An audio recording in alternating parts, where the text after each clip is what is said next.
Galera, terminou o primeiro jogo do Vasco na temporada de 2025, empate em 1-1 com o Nova Iguaçu. Eu já quero começar o vídeo de hoje com uma simples pergunta. Eu quero saber se você sabe me explicar por que Zé Gabriel, Patrick de Luca, por que esses jogadores ainda estão jogando no Vasco, e até mesmo o Serginho, que nem fez um jogo tão ruim comparado aos outros. Mas por que esses caras ainda estão jogando no Vasco? Tem contrato, ok, beleza, o Vasco não conseguiu times para negociar, times para emprestar esses jogadores até o momento, só que não tem a menor condição. São pessoas, jogadores no caso, que não têm futuro no Vasco. Eles sabem, o Vasco sabe que não vai utilizar esses caras pro restante da temporada, e eles mais atrapalham do que ajudam. Não valeria mais a pena você colocar algum jogador da base, algum jogador que, quem sabe pode ter um futuro promissor para jogar, para ganhar minutagem nesse momento, do que você colocar esses jogadores que são ruins, cara. Já se provaram que são ruins. O Zé Gabriel, mais uma vez, fazia tempo que eu não me estressava com o Zé Gabriel e me fizeram um favor de colocar o Zé Gabriel no primeiro jogo do Vasco de 2025, mais um jogo horrível, patético do Zé Gabriel. Não marca ninguém, chega atrasado em todas as bolas, não consegue construir nada. É o Zé Gabriel. E aí o Patrick de Luca, que é um jogador que parece que calibra tudo errado. Ou o passe dele vai muito forte ou vai muito fraco. Mas um jogador inútil também. E aí a gente tem um Serginho que, beleza, ajudou o Vasco no gol contra o Bragantino. Mas a gente sabe que o Serginho não é jogador para jogar no Vasco. É um jogador também que é abaixo. Só que no meio de tanto jogador hoje que tá iniciando a sua carreira e também de jogadores ruins, ele acaba tendo um certo pequeno mínimo destaque de conseguir acertar um passe. O Serginho acertar um passe hoje, ótimo. Acertar uma jogada. Mas são três jogadores que não tem explicação. Qual é o motivo para eles estarem jogando? Eu não sei, sinceramente. E aí você tem um time do Vasco que inicia o jogo querendo.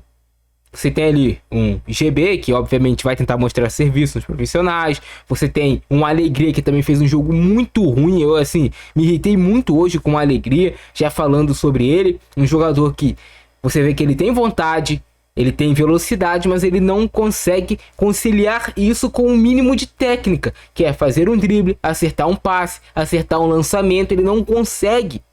É muita transpiração e pouca inspiração. É um jogador jovem, ok? Pode estar certo no futuro, mas hoje o Alegria não consegue jogar. Você tem o Bruno Lopes, que foi parecido com o Alegria, até conseguiu participar do lance do gol, mas foi um jogador que teve muita transpiração, correndo, tentando mostrar serviço o tempo todo e não conseguindo acertar os passes, não conseguindo acertar finalização, não conseguindo fazer o jogo que ele já fez nas categorias de base. É um jogador que até a gente vê potencial, só que, assim como os outros demais, precisa ter um pouco mais de calma. Teve um lance ali que ele recuperou a posse de bola, foi muito bem na intensidade, na pressão, forte fisicamente, só que na hora dele dar o passe ele acabou hesitando, acabou tentando acelerar demais, e aí é aquele momento que tem o jogador que ele é diferenciado, que ele consegue, mesmo ele na velocidade, acertar o passe. E tem um jogador já que ele precisa um pouco mais parar, olhar e aí acertar o passe. E esse é o bom jogador. A gente não quer um jogador excepcional porque é muito difícil, mas tem um bom jogador. E aí faltou um pouco de calma, tranquilidade, mas a gente entende porque é o segundo jogo do cara no profissional. Diferente de Serginho, de Zé Gabriel, diferente de Luca, que já são jogadores que estão há muito tempo no profissional, né? Que já são jogadores mais velhos, tem experiência. Então aí a gente até entende. A gente teve um Paulinho sendo um destaque lateral, e eu quero falar com vocês sobre o Paulinho, que é um menino que a gente vê bastante velocidade, a gente vê muita vontade também no Paulinho, a gente vê um pouco de qualidade técnica que ainda precisa ser lapidada. E isso vem com o tempo, mas ele é importante, faz o gol do Vasco, o primeiro gol do Vasco na temporada, sai do lateral. Paulinho, que foi o melhor em campo, o que mais realmente se destacou, o que mais conseguiu fazer as jogadas fluírem pelo lado do Vasco. A gente teve uma dupla de zaga com o Luiz Gustavo e com o Lincoln, que não foram tão exigidos assim, mas o gol que o Vasco leva de cabeça, eu não vou nem falar que é falha deles, porque foi mais falha também do Vitor Luiz, que deixou o cara subir em cima dele, mas era um lance ali que a zaga não pode deixar aquela bola passar por dentro da área. Mas ok, beleza, o Vitor Luiz nem se diga, o cara subiu em cima dele, o Vitor Luiz experiente, jogador já veterano, que o Vasco acabou de renovar o contrato dele, não pode acontecer isso. Não importa se é o primeiro jogo contra o Nova Iguaçu ou se é o último jogo contra o Palmeiras no Campeonato Brasileiro, não pode acontecer. Não pode. E o Vasco até tentou fazer um bom primeiro tempo, bastante intensidade, correria, fez 1-0, só que o time cansou na segunda etapa, isso ficou claro. E além do cansaço, vai aqui uma cobrança que eu firme, que é desde a base do Vasco até o profissional. O Vasco tem uma mentalidade que me irrita. Os caras fazem 1-0 e tem que sempre sentar no resultado, irmão. Faz 1-0, fica com posse de bola, troca passes no campo de ataque, deixa o tempo passar, mas não entrega a bola pro adversário te pressionar. É sempre assim no Vasco. Entra temporada e sai temporada e é sempre a mesma coisa. Então isso é realmente irritante, não pode acontecer. A gente já sabe o resultado disso há anos. O Vasco faz 1-0, entrega a bola para o adversário, leva o gol de empate ou leva a virada. É sempre assim, o Vasco não sabe jogar se defendendo.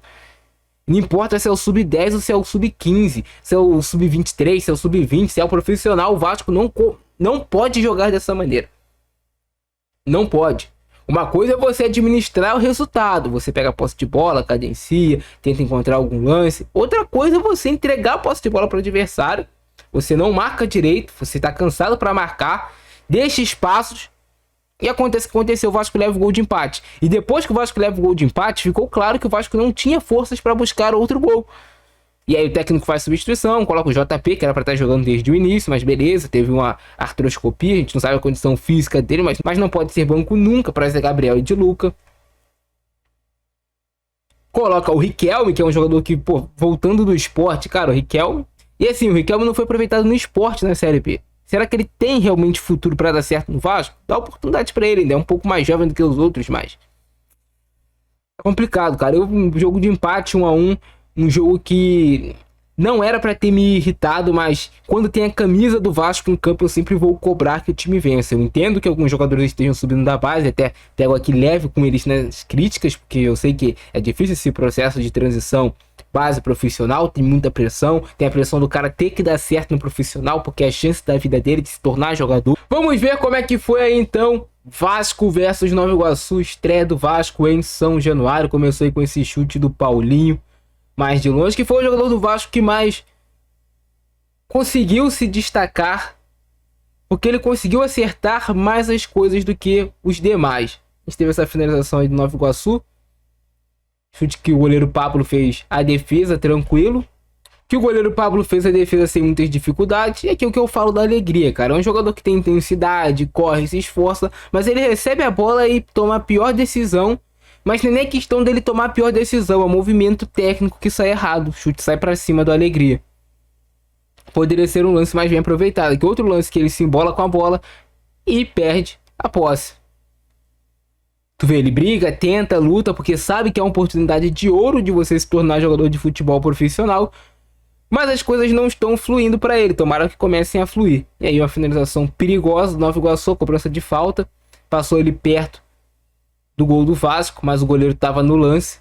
Se essa bola vai no gol, acho que o Pablo faria a defesa, ao menos que ele falhasse. E aqui uma jogada que já era treinada pelo Nova Iguaçu desde o primeiro tempo. Onde foi que o Vasco levou o gol? Essa bola de escanteio no segundo pau. Já tinha sobrado na primeira etapa, tiveram outros lances. Toda hora o Nova Iguaçu tendo escanteio. A gente sabe que um time mal entrosado, um time menos treinado, tem dificuldade de defender esse tipo de bola. Mas beleza. Mas a tentativa da Alegria, um de Luca. De Luca faz o passe, mas acaba sofrendo a falta, o juiz marca. E aí, uma tentativa de jogada da Alegria, o único lance que ele conseguiu acertar, mas acabou não conseguindo colocar essa bola para o Bruno Lopes no segundo pau. O GB saindo bastante da área, o Vasco jogando num 4-4-2 muito clássico, Serginho de um lado, Alegria do outro, De Lucas e Gabriel. E aí você tinha uma dupla de ataque com Bruno Lopes e GB. E aí o gol do Paulinho, um gol da persistência. O Vasco brigou pela bola, ficou com a posse de bola, o Bruno Lopes foi na linha de fundo, conseguiu fazer o lance, ó, fez o toque. O Alegria não conseguiu finalizar porque o goleiro tirou e a bola sobrou para o Paulinho fazer o gol. Ele que pisou dentro da área. E aí o mérito vai para ele de ter acreditado na jogada, de ter ido para dentro da área para marcar o gol para o Vasco da Gama. E aqui eu até achei que era 1-0 merecido, porque o Vasco estava mais intenso, parecia realmente que queria mais o gol do que o Nova Iguaçu. Só que o Vasco da primeira etapa pro segundo tempo, irmão, a decadência, não sei se foi física ou se foi ordem do técnico para segurar, mas foi absurdo. Aqui era uma boa puxada de contra-ataque do Serginho, que fazia até um jogo razoável, médio para bom, e ele acabou sendo derrubado nessa puxada de contra-ataque. O Serginho, que tá de cabelo agora, né?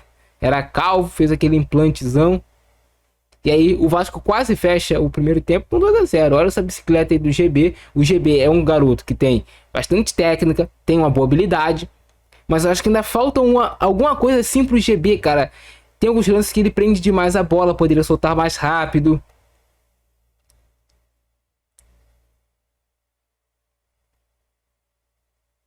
Esse lance aí o juiz marcou o pênalti. Eu quase achei que eles iam meter a mão no Vasco na primeira rodada, cara, porque ele quase deixa bater esse pênalti. Isso aí não foi pênalti nunca. A bola bate primeiro na coxa do Paulinho, depois, pô, bate no braço, mas bateu na coxa dele antes. Quase o juiz já ia autorizar, falar, vai lá, cobra o pênalti, faz o gol, prejudica o Vasco, mas aí o VAR falou, não pode, vai ficar muito escancarado, vem cá assistir. Aí ele foi lá ver e, pô, tem nem como, né? Era pra ele ver em 10 segundos e olhar que não foi pênalti. O lance é muito claro. E aí o Vasco tem essa chance com o Serginho, que quase faz 2-0. Uma bola do Paulinho, que foi o destaque, junto com o Serginho ali pelo lado direito. Estavam conseguindo fazer a jogada, o GB se movimentando bastante. Eu acho até que se a bola vai no gol, o goleiro defenderia. Aqui não pode, né? Tu tem primeiro. Se liga nesse gol aqui, cara. Tu tem o Vitor Luiz perdendo a bola de cabeça, beleza. O Vitor Luiz é mais baixo, mas já tinha passado um jogador do Nova Iguaçu livre, irmão. Você não pode ter esse nível de falha. E é mais um ano assim o Vasco vencer o Nova Iguaçu, pelo menos até o momento. Ai, ai, cara. Eu falei, é irritante, cara. Era uma bola do Nova Iguaçu que foi bem treinada, a bola bem batida de escanteio, mas você não pode levar um gol desses. Tem um bom lance do GB, corta, bate. Mas a bola passa e não entra. Lance que o GB entra até um pouco acima ali, né? O juiz preferiu só levar na conversa. Esse lance aí, o Riquelme, que entrou na ponta pelo lado direito. Cara, o Riquelme de ponta direita. Com todo respeito, cara, mas não sei não, hein? Riquelme de ponta direita. Não conseguiu produzir nada. Nada. Quase o mesmo lance. Inacreditável, cara. É inacreditável. Mérito pro Nova Iguaçu, mas demérito total pro Vasco. E foi isso, rapaziada. Primeiro jogo do Vasco na temporada. 1-1. Poderíamos ter saído com a vitória, mas... ok, né? É um jogo com um time completamente alternativo. Pouquíssimos desses jogadores serão aproveitados no time profissional do Vasco. Até porque poucos deles também conseguiram demonstrar que merecem realmente jogar no Vasco da Gama. A gente tem que esperar, tem que ter paciência com alguns. O GB ainda dá pra ter paciência. O Bruno Lopes fazendo seu segundo jogo. O Paulinho, que fez até um bom jogo. Mas tem outros assim que, irmão, eu nunca vou conseguir entender. É melhor você colocar um sub-10, um sub-15, um sub-12, mas você colocar Zé Gabriel, Patrick de Luca, não tem a menor condição desses caras jogarem no Vasco. Eles já provaram isso 1, 2, 3, 4, 5, 10 vezes. Não dá, não tem condição. Me explica o porquê ainda são utilizados. Fui!